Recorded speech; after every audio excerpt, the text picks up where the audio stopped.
Počasí je hraniční, 6 hodin prší, ale pak se to rozpouští a má to nějakou dobu vydržet, tak jdeme na start. Tam navíc fouká asi 3 metry za sekundu dozad, i když pod vrcholem je závětří. Tak jdeme na druhou startovačku, kde startujeme bokem na vítr. Někteří se bojí, abychom neletěli v rotru, ale náš startovač Jarda je uklidňuje. Hodíme tam Martina, což je akrobat, a uvidíme, co to s ním udělá. Start se mi daří pěkně, hned na první pokus. Za letu začne trochu krápat, což vydrží až do přistání, ale pak to zase přestane. Půlstoli dělám úplně blbě.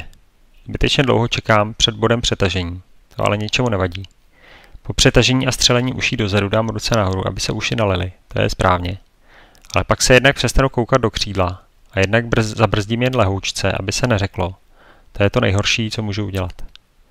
Musím dávat ruce až pod karabiny, ale i na druhý pokus, kdy se snažím brzdit pořádně, tak jsou pořád nad nimi.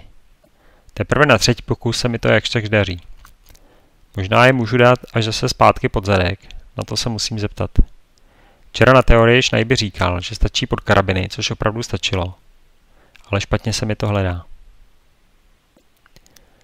Po nepodařeném fullstolu se zatwistuji o 180 stupňů a zvládnu to vyřešit tak, že jenom zastavím rotaci křídla a twist se pak rozmotá sám.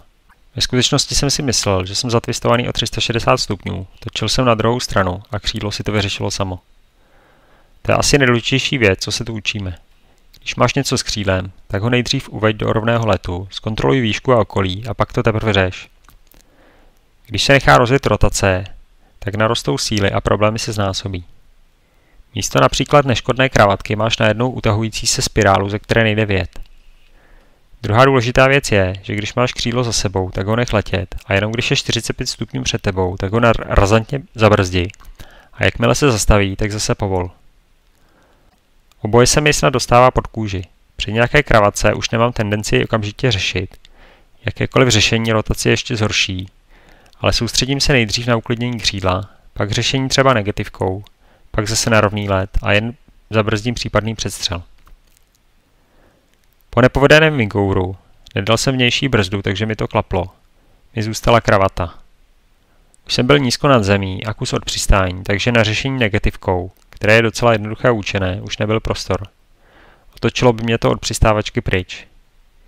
Místo toho jsem srovnal let, klapnul si tu stranu, což trochu pomohlo, a na půlce speedu doletěl jen tak na břeh. Přistání bylo trochu tvrdší, ale nechtěl jsem moc brzdit, aby křídlo nespadlo za mě do vody. To, že mám srovnat let, nedělat negativku a klapnout si to, mi došlo samo. Schneiby mi už pak jen poradil, ať to přestanu řešit a hlavně doletím. Což bych myslím také usoudil. Nakonec jsem rád, že se mi některé figury moc nedaří, protože tím vznikají reálné krizové situace, které musím s chladnou hlavou řešit. Dnešek byl v tomto ohledu užitečnější, než kdyby mi všechno šlo.